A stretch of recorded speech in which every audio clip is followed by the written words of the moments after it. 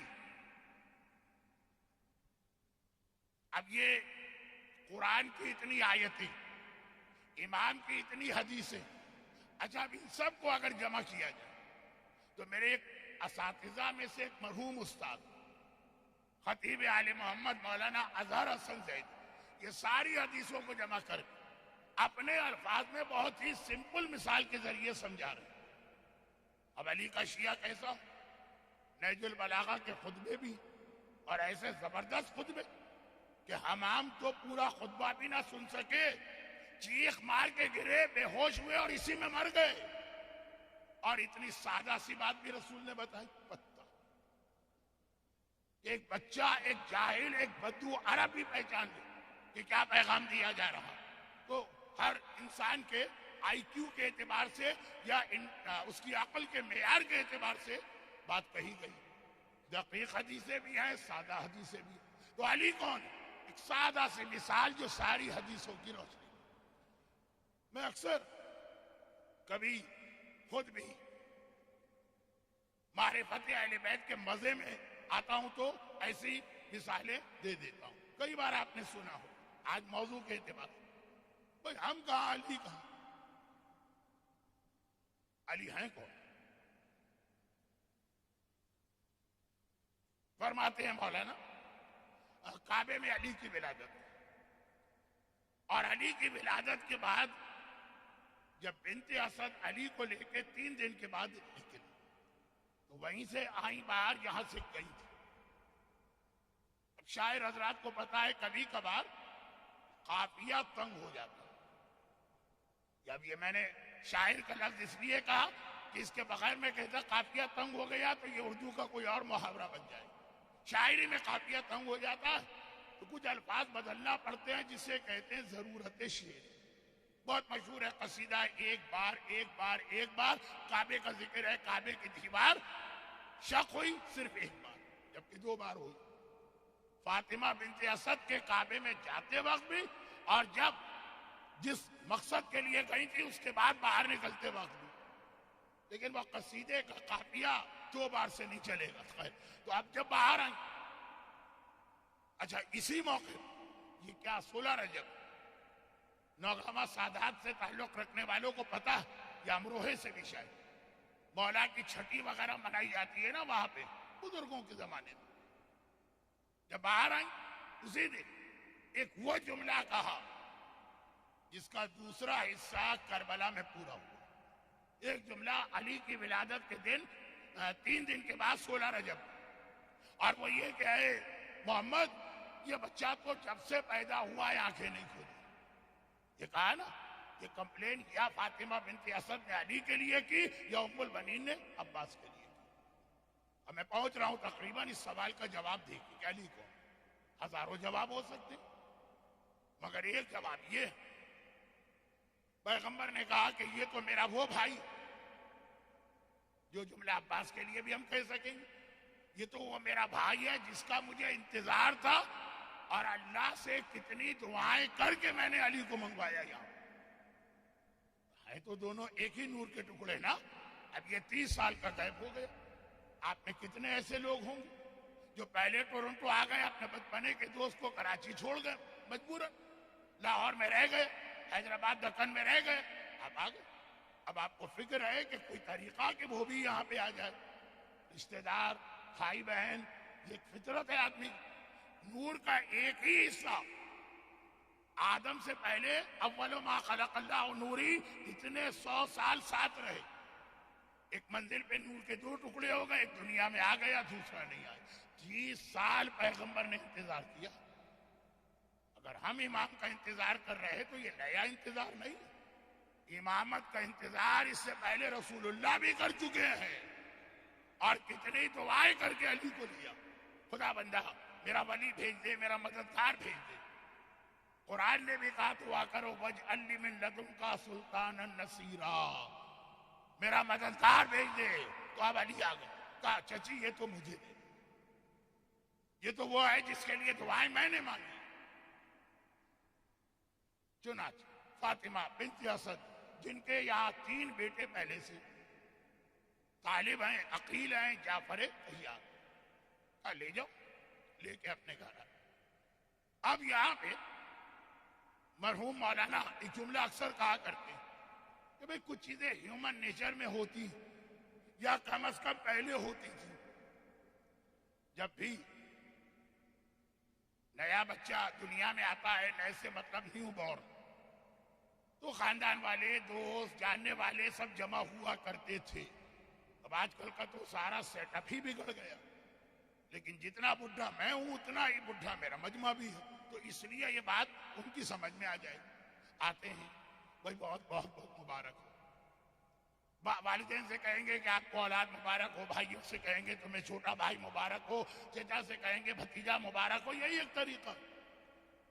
اور اس کے بعد ایک سوال کرتے ہیں، کیا کہتے ہیں انگریزی میں کیوروسٹی، ایک تجسس جو ہوتا ہے کہ بھئی یہ بچہ پیدا ہوا ہے، اس کی شکل و صورت کیسی. یہ سوال بہت کیا جاتا ہے ایک دلہن کے آتے وقت، اور پھر جب دلہن کے آنے کے بعد بچہ پیدا ہوا شکل کیسی. اب آج کل دلہن تو پہلے پوری دنیا دیکھ چکی ہے، اس کے بعد اس کی شادی ہوتی ہے. تو یہ تو فی الحال ابھی چھوڑ دیجئے، ٹائم نہیں. تو اب یہی وہاں بھی ہوا ہوگا. بھئی ابھی پیغمبر نے کوہ ابو قبیس پہ کھڑے ہو کے اعلان رسالت نہیں کیا، دشمنیاں ابھی ڈیولپ نہیں ہوئی. آئے سب لوگ اور ایک ہی سوال، بچے کی شکل کیسی. پیغمبر جیسا وہ استاد کل کہ اگر علی باب مدینۃ العلم ہے تو مدینۃ العلم تو رسول کی ذات، وہ چپ خاموش. اب یہ اللہ کا حبیب ہے نا، پیغمبر کہیں پہ پیچھے رہ جائے تو یہ توہین اللہ کی ہوئی. پوچھا اے میرے حبیب، اس انداز کی روایت نہیں ملے گی، یہ روایتوں کو جمع کر کے بچوں کو سمجھانے کی. اے میرے حبیب اتنے پریشان کیوں؟ کہا کہ لوگ ایک سوال کر رہے ہیں کہ بچہ کیسا ہے، شکل و صورت کیسی. اس کا جواب میرے پاس نہیں. خدا نے کہا کیوں نہیں ہے بھائی؟ کہا اس لیے نہیں ہے کہ بچہ جس گھر میں پیدا ہوتا ہے گھر والوں کی شکل لیتا. کبھی کہا جاتا ہے کہ جی اس کا چہرہ بالکل باپ جیسا، کوئی کہتا ہے کہ جی آنکھیں ماں جیسی، کوئی کہتا ہے کہ اس کا دہانہ ماموں جیسا. اور جس گھر میں یہ پیدا ہوا ہے اس گھر والے کی تو کوئی شکل و صورت ہی نہیں. تو اب میں کیا جواب دوں؟ خدا نے کہا ہوگا کہ حبیب تم نے اپنے سوال کا جواب اپنے سوال میں ہی رکھ دیا کہ کیا جواب دوں. کیونکہ طریقہ یہ ہے کہ جس گھر میں پیدا ہو بچہ ویسا ہوتا، تو یہی جواب یہاں بھی دے دو اور کہہ دو کہ یہ بچہ ہے. پوچھتے ہو کیسا؟ چہرہ اس کا وجہ اللہ ہے، آنکھیں اس کی عین اللہ ہے، کان اس کے اذن اللہ ہے، زبان اس کی لسان اللہ ہے، ہاتھ اس کے ید اللہ.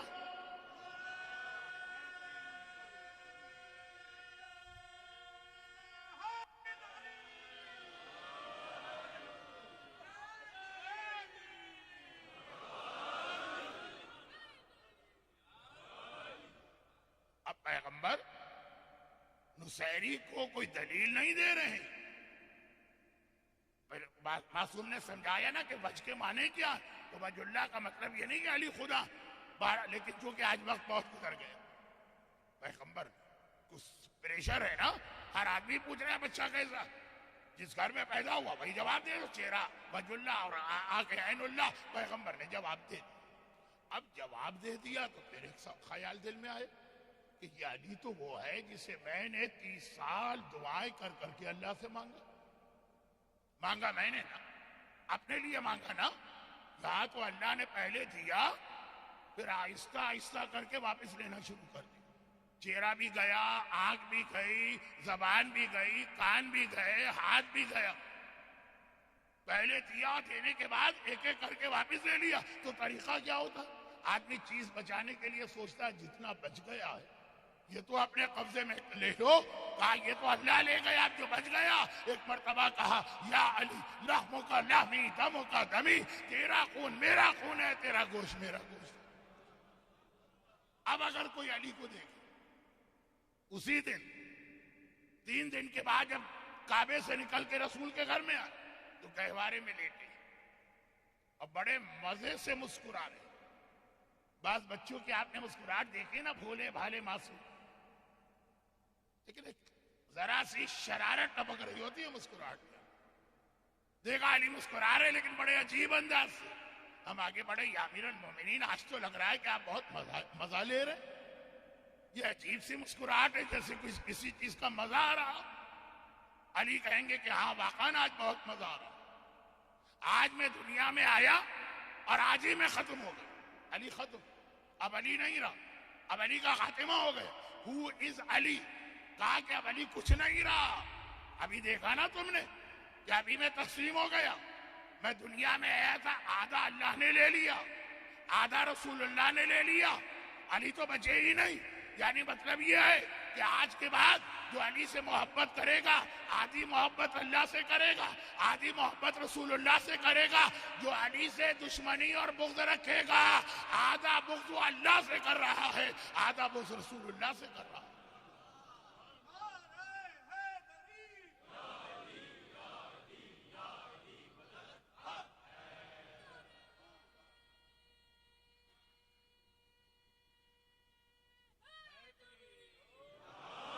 علی کون ہے؟ علی کون ہے؟ اللہ اور رسول میں بیٹھ گیا. اب علی کا ہر عمل یا اللہ کے لیے ہے یا رسول اللہ کے لیے ہے. چنانچہ اگر علی کا شیعہ بھی اللہ کی مخالفت کا کوئی عمل کرتا ہے تو علی ہی سب سے پہلے اسے سزا دیتے ہیں.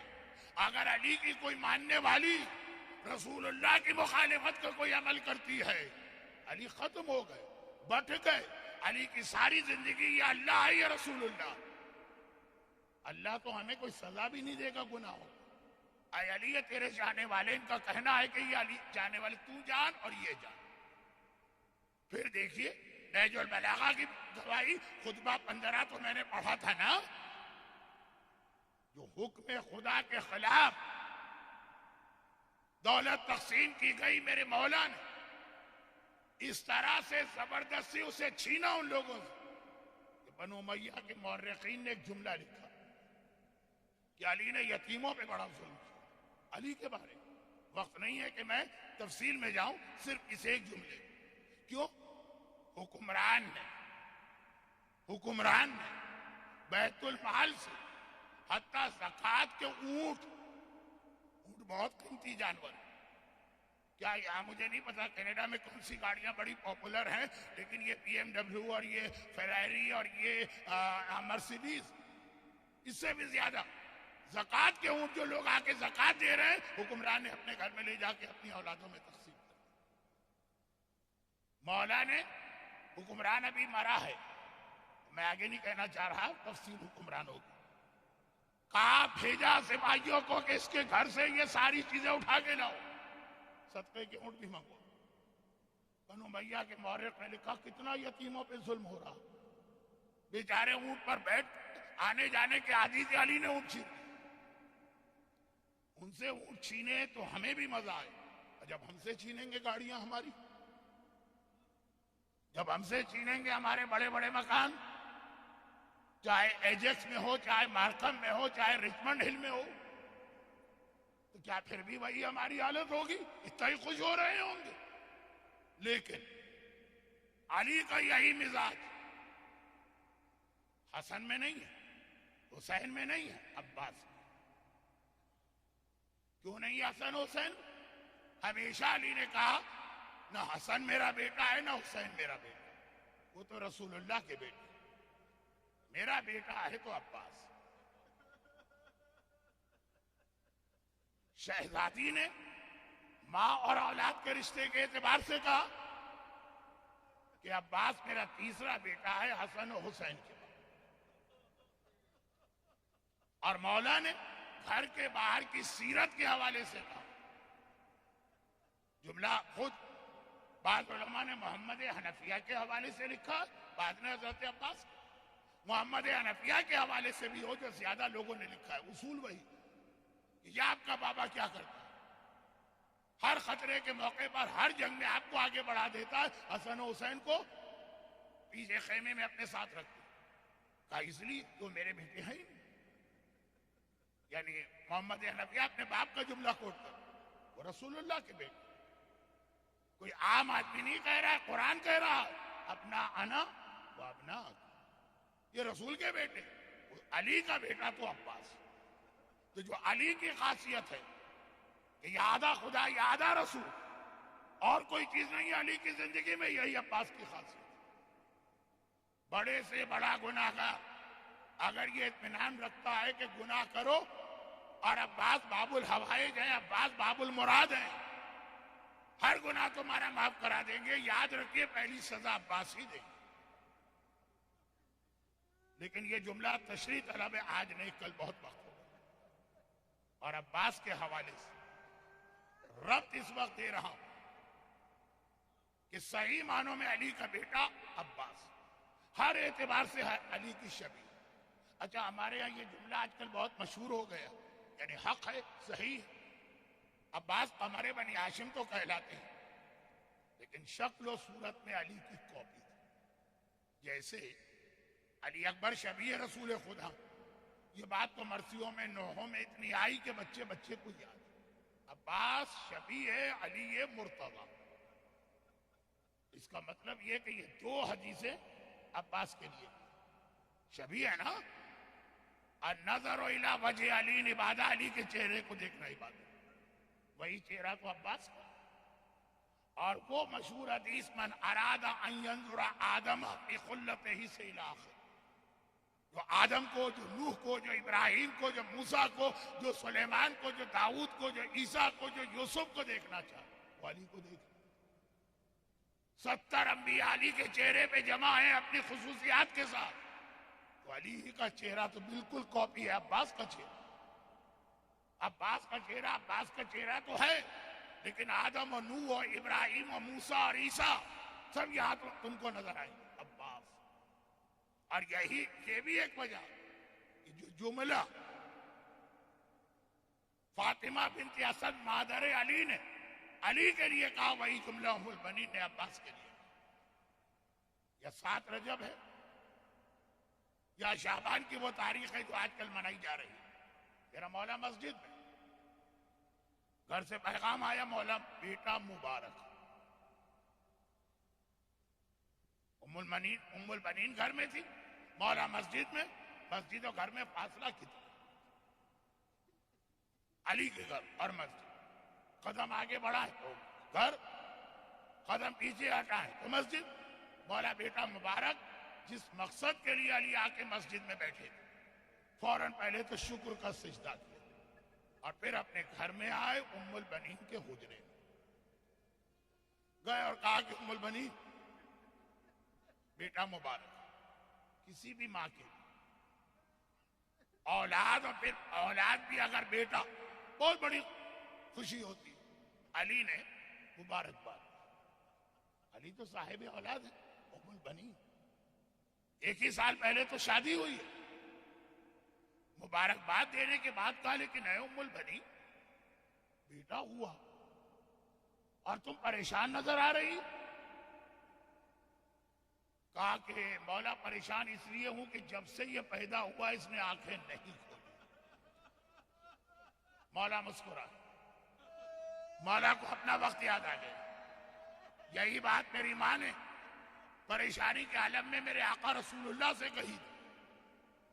مسکرائے، کہا ام المنین گھبراؤ نہیں، مجھے پتا ہے کہ اس نے آنکھیں کیوں نہیں کھولی۔ یہ کہے کہ بچے کو اٹھائے، رسول اللہ نے بچے کو اٹھایا تھا، بچے نے آنکھیں فوراً کھولی علی، لیکن اس بچے نے علی کی گود میں جا کے بھی آنکھیں نہیں کھولی۔ علی نے کنیز سے کہا جاؤ اور حسین کو بلا کے لے۔ حسین آئے، بابا کیا حکم ہے؟ علی نے اس بچے کو حسین کی گود میں دیا اور کہا حسین باپ کا تحفہ قبول کرو۔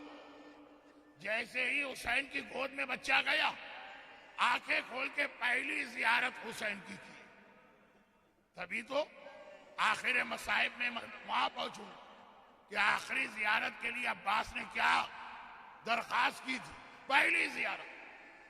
البتہ ارباب مقاتل لکھتے ہیں کہ بچہ حسین کی گود میں گیا، کیونکہ 3-4 دن سے شبیہ نکل رہی، تو دعا کا موقع نہیں بنتا۔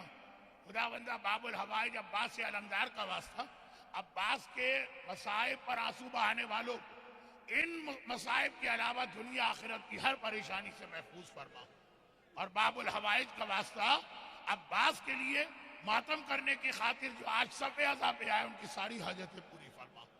عباس، ارباب مقاتل نے لکھا، حسین کی گود میں گئے، آنکھیں تو کھولی لیکن آنکھیں بعد میں کھولی، پہلے ننھے ننھے ہاتھ آگے پھیلا دیے۔ پیغام دے رہے ہوں گے کہ آقا ہاتھوں کا نذرانہ تو ابھی سے لے لو۔ حسین نے کہا، علی نے کہا، حسین بیٹا اب ذرا اسے میرے کان میں دو، کچھ مستحبات باقی۔ ایک کان میں اذان دی، ایک کان میں اقامت کہی، چہرہ دیکھتے جاتے ہیں اور کہتے جاتے ہیں کہ بالکل ویسا ہی ہے جیسا میں نے اللہ سے چاہا،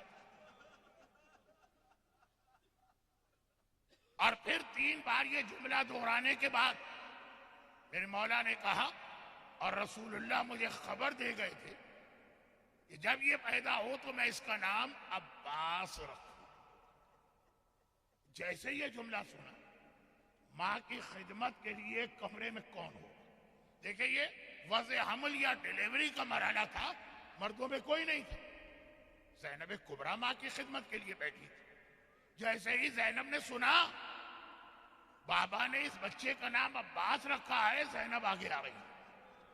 اس وقت زینب کی عمر کیا ہوگی؟ تقریباً 20 سال۔ 20 سال کا عمر کا فرق ہے عباس و زینب میں۔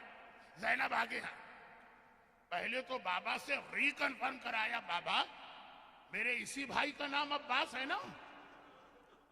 پیغمبر نے کہا زینب بیٹی، مولا نے کہا ہاں زینب بیٹی تیرا یہی بھائی عباس۔ بابا اگر اس کا نام عباس ہے تو ایک لمحے کے لیے میری گود میں بھی دے دیجیے۔ علی تو سب جانتے ہیں نا، مسکرا کے حسین کی گود میں دے چکے ہیں، اب زینب کی گود میں دی۔ زینب نے بچے کو گود میں لیا۔ عموماً یہ ہوتا ہے کہ چومنے لگتی ہیں بڑی بہنیں، نہیں، عباس کے کان پہ منہ رکھ کے بہت ہی آہستہ سے کچھ کہہ دیا۔ علی مسکرائے، زینب بیٹی اتنی جلدی کیا ہے بھائی سے باتیں کرنے کی؟ عباس کو تو ہی پالے گی، عباس تیری گود میں پلے گا، یہ باتیں کرنے کی اتنی جلدی کیا ہے؟ ایسے موقع پہ بچے سے بات نہیں کی جاتی ہے، اسے چوما جاتا ہے، کس کیا جاتا ہے۔ زینب نے کان پہ منہ رکھ کے کچھ کہا۔ زینب گھبرا گئی، کہا بابا ابھی بہن اور بھائی کی تو کوئی بات شروع نہیں ہوئی ہے، میں نے تو آج ایک امانت کو ادا کیا ہے، 15 سال پرانی امانت۔ جب اماں فاطمہ دنیا سے جا رہی تھی مجھے بلا کے کہا تھا زینب بیٹی تیرا ایک بھائی عباس پیدا ہو، جب عباس پیدا ہو تو اس سے کہنا عباس فاطمہ تمہیں سلام کہتی ہے۔ میں نے اماں کا سلام پہنچایا، یہ 15 سال سے امانت میرے پاس۔ عباس دیکھیے، زینب کبریٰ کا رتبہ بہت بلند، فاطمہ کے برابر تو نہیں ہے نا۔ زینب کا سلام حبیب نے سنا تو غش کھا کے گر پڑے۔ عباس تو وہ ہے جسے فاطمہ نے زینب کے ذریعے خاص سلام بھجوایا۔ عباس کتنے خوش قسمت ہو، فاطمہ کو تم پہ اتنا بھروسہ ہے۔ اور واقعاً عباس خاندان اہل بیت کی وہ شخصیت بنا۔ جب وقت، کل ورکنگ ڈے ہے، مجھے خیال ہے وقت بہت کم ہے، اس لیے ایک جملے میں عباس کی سیرت کو لپیٹتا ہوں، سمیٹتا ہوں۔ خاندان اہل بیت کون ہے؟ دنیا بھر کا مشکل کشا، کوئی پریشانی کسی کو ہو اہل بیت کو پکارے گا، لیکن خود اہل بیت اگر پریشانی میں مبتلا ہو، ان کا مشکل کشا کون ہے؟ یعنی مشکل کشاؤں کا مشکل کشا کون ہے؟ عباس۔ کربلا میں کسی بیوی کو پریشانی ہو، زبان پہ نام آتا ہے عباس۔ کربلا میں کوئی بچہ گھبرایا ہوا نظر آ جائے، زبان پہ نام آتا ہے عباس۔ اور تو اور کربلا میں اگر میرا آقا مصائب میں گر جائے تو امام وقت حسین کہتے ہیں عباس، کوفے اور شام کے بازاروں میں سجاد کو کوئی بڑا امتحان دینا پڑے، زبان پہ ایک ہی لفظ آتا ہے چچا عباس۔ عباس مشکل کشاؤں کا مشکل کشا، حسین کا مشکل کشا، سجاد کا مشکل کشا ہے، زینب کا مشکل کشا۔ کربلا میں بچے 3 دن کے پیاسے پھر بھی آلاتش آلاتش آلاتش کہہ رہے۔ کوفہ جب پہنچے تب بھی یہ بچے پیاسے، راہ شام میں بھی یہ بچے پیاسے، زندان شام میں بھی یہ بچے پیاسے، اور پیاس بڑھتی جا رہی بڑھتی جا رہی۔ اب کوئی آلاتش نہیں کہتا۔ زندان شام میں تو اتنے پیاسے ہیں کہ زینب کو بیٹھ کے نماز پڑھنا پڑ رہی۔ بچے خاموش ہو گئے۔ خاموش کیوں ہوئے؟ پانی نہیں ملا ہے۔ خاموش اس لیے ہوئے کہ جب فرات کے کنارے عباس کا علم ٹھنڈا ہوا۔ اب اس کے بعد بچوں نے کہا آلاتش کہنا بیکار ہے، اب تک اس لیے کہہ رہے تھے کہ پانی لانے والا موجود تھا۔ چنانچہ بعض علماء ایک جملہ لکھتے ہیں، مجھے تاریخ میں نہیں ملا لیکن بعض علماء لکھتے ہیں شب عاشور جو کل رات آنے والی رات شب عاشور، اور اس کے حالات تو بعد میں آتے رہیں گے اور آپ نے زندگی سنے، تقریباً رات کے اختتام پر اب اندھیرا ہو گیا عزا خانے میں، آنکھوں میں آج کے خیمہ گاہ کا منظر لے کے آئی۔ جیسے ہی آپ خیمہ گاہ میں داخل ہوتے ہیں آج بھی سب سے پہلا خیمہ عباس علمدار کا، وہ محافظ ہے۔ سیداریوں کے خیمے بعد میں شروع، عباس پہلے ہیں۔ ایک بار عباس اسی خیمے میں شب عاشور کل کے جہاد کی تیاری کر رہے ہیں، تلوار کو صیقل کر رہے ہیں۔ عباس کو کیا معلوم کہ کل عباس کو تلوار ہاتھ میں لینے کی اجازت بھی نہیں ملے۔ جب حسین نے عباس کو بھیجا تھا مقتل میں، ایک شرط لگائی تھی، عباس اپنی کمر سے تلوار کھول کے یہاں رکھ دو، خالی نیزہ لے کے جانا۔ لیکن عباس تیاری کر رہے ہیں۔ ایک مرتبہ گھبرا گئے عباس کے سارے جسم پہ راشا طاری ہوا۔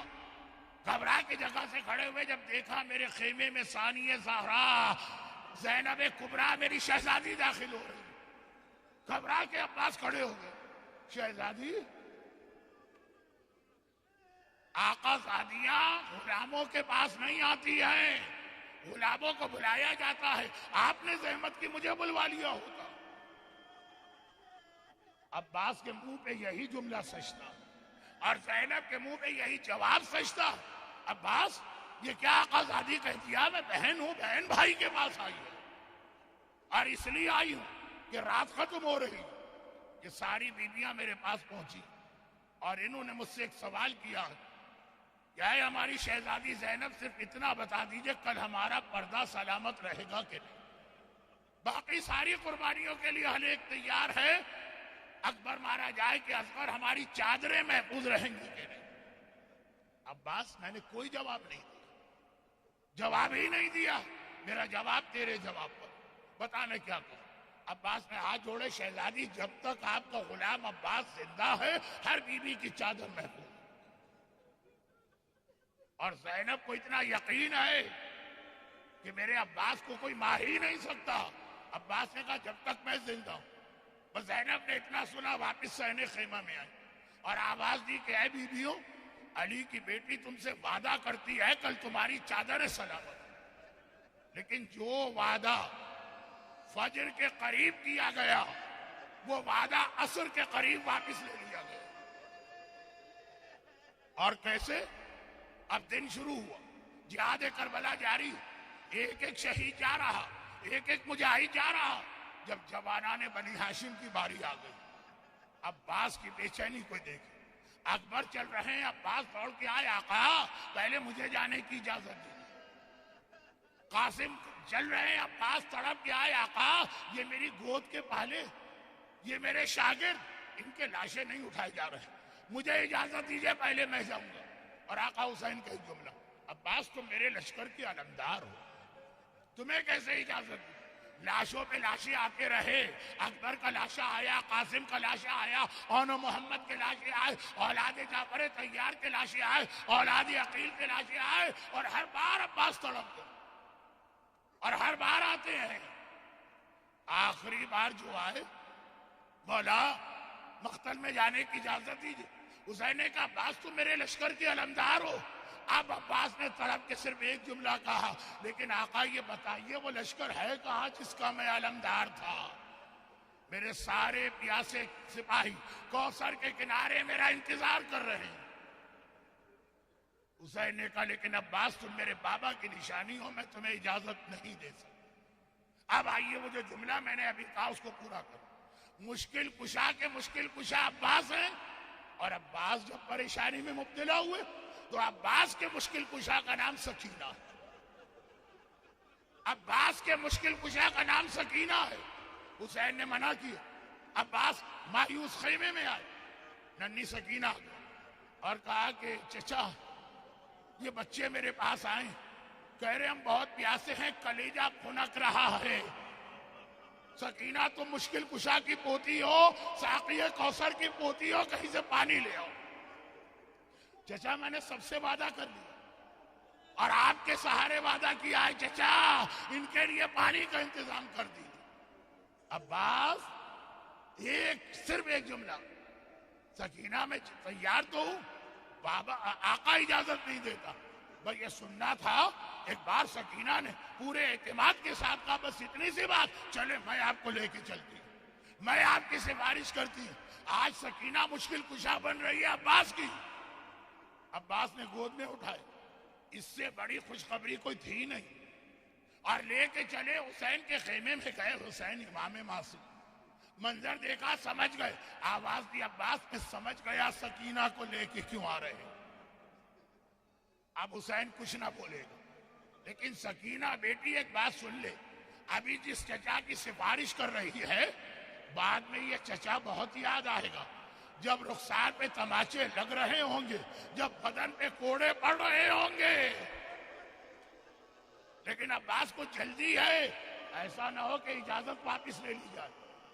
جلدی سے گھوڑے پہ سوار ہو کے چلے. حسین نے روک دیا, عباس کہاں جا رہے؟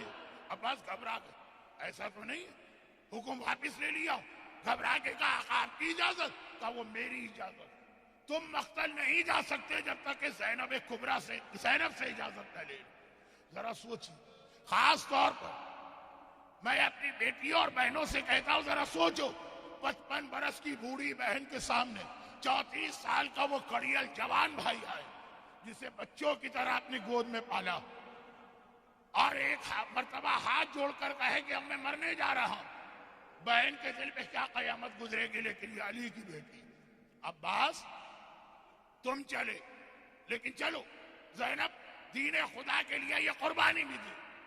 بس یاد رکھتے جاؤ کہ بابا نے مجھے دیکھ کے کہا تھا زینب تیرے بازوؤں میں رسی بندھے, اور میں نے سوچا تھا جس کا ایک بھائی ہو کوئی بہن کو دیکھ نہیں سکتا. میرے تو 12 بھائی اور عباس جیسا, لیکن عباس اب تم نہیں جا رہے. زینب کو یقین دلا کے جا رہے کہ وقت آ گیا میرے بازوؤں میں رسی بندھے گی, لیکن جاؤ. اور عباس چلے, خیمہ گاہ سے نکلے, فرات کی جانب جا رہے ہیں. اللہ آپ کو کئی بار کربلا حال میں ہی لے گیا, جا رہے ہیں. عباس بڑھ رہے ہیں. 30,000 کا لشکر فرات پہرا دے رہا ہے عباس نہ آنے پر. فضہ در خیمہ پر کھڑی, یہ منظر دیکھ رہے. آواز دیتی ہے شہزادی ذرا قریب تو آئیے. زینب نے پوچھا کیا بات؟ فضہ کہتی ہے شہزادی جب میں کبھی اپنے مولا کے خیبر کے حالات پڑھتی تھی تو آپ کہتی تھی کہ میں نے بابا کا خیبر کا جہاد نہیں دیکھا. ارے کسی طرح سے جہاد کوئی مجھے دکھا دے. آئیے آ کے عباس کا جہاد دیکھیں. یہ عباس فرات کی جانب نہیں جا رہے, یہ حیدر کرار خیبر کو فتح کرنے جا رہے ہیں. کس شان سے جہاد کیا. وقت بہت گزر گیا, بات کو سمیٹ. بچے سب سے زیادہ تو ان کے دلوں میں تمنا اور آس ہے. ہاتھوں میں کوزے لے کے خیموں کے باہر کھڑے. ایک وقت آیا عباس نظر نہیں آیا, خالی علم نظر آ رہا, علم نشانی, علم نظر آ رہا. بڑھ رہا ہے فرات تک پہنچا. اور پھر دیکھا کہ یہ علم فرات سے واپس آ رہا. 30,000 کا نرخہ ہے. بچوں کو عباس نظر نہیں آ رہے, خالی علم نظر آ رہا. ایک بار بچوں نے دیکھا کہ یہ علم ہلا اور دائیں طرف جھکا, ایسا لگا کہ علم گرنے والا. بچے گھبرا گئے, علم سنبھل گئے اور آگے بڑھا اور آگے بڑھا. ایک بار دیکھا علم بائیں طرف جھکا, ایسا لگا گرنے والا ہے, پھر سنبھل گیا علم. ٹوٹے ہوئے بازوؤں سے عباس نے سنبھال لیا. بچوں نے دیکھا علم اور آگے بڑھا, مگر ایک منزل آئی. بچوں نے دیکھا علم سیدھا زمین کربلا پہ گر کے ٹھنڈا ہوا. ایک آواز آئی عباس کی, آقا علیک منی السلام, میرا آخری سلام لو. سکینہ نے کوزہ زمین پہ پھینکا اور فریاد کی, بابا چچا مجھے پانی نہیں چاہیے, میں پیاسی رہوں گی, واپس آ جاؤ. اور حسین ٹوٹی ہوئی کمر پکڑ کے چلے. جہاں پہ آج آقا عباس کی سری ہے وہاں پہنچے. عباس زمین کربلا پہ ہے, حسین زمین پہ بیٹھے. عباس کا سر گود میں لیا. کہا عباس کوئی وصیت؟ کہا مولا صرف ایک خواہش, جب پیدا ہوا تھا پہلی زیارت آپ کے چہرے کی تھی, دل چاہتا ہے دنیا سے جا رہا ہوں, آخری زیارت بھی آپ کی کروں. ایک آنکھ میں تیر لگ چکا, دوسری آنکھ میں خون جمع ہوا. آقا میرے ہاتھ کٹ چکے, ورنہ خون اپنے ہاتھوں سے پوچھ لیتا. حسین نے ابا کا دامن لیا, عباس کی آنکھوں سے خون پہنچا. عباس نے آنکھ کھولی, حسین کو دیکھا, ایک مسکراہٹ. عباس دنیا سے گئے. حسین نے علم اٹھایا, علم لے کے خیمے میں آئے. سینے خیمہ میں پہنچے. زینب کو آواز دی, زینب زینب ذرا جلدی سے آؤ اور یہ علم سنبھالو, عباس کا علم ہے, اب میں جا رہا ہوں, اب میں مرنے جا رہا ہوں. زینب نے کہا بھیا ٹھہر جاؤ, اور وہ علم لے کے سینے خیمہ میں آئی. آواز دی, اے کلثوم, اے رقیہ, اے رباب, اے فروہ, اے لیلا, اے کبرا, ساری بیویوں آ جاؤ. بیویاں آ گئی. شہزادی کیا بات ہے؟ زینب کے ہاتھ میں علم ہے. کہا کہ علی کی بیٹی نے کل رات تم سے وعدہ کیا تھا, تمہاری چادر سلامت ہے, میں اپنا وعدہ واپس لیتی ہوں. جس کے سہارے وعدہ کیا تھا, ہائے میرا عباس مارا گیا, علم آ گیا, علمدار نہ آیا. علم آ گیا, علمدار نہ آیا.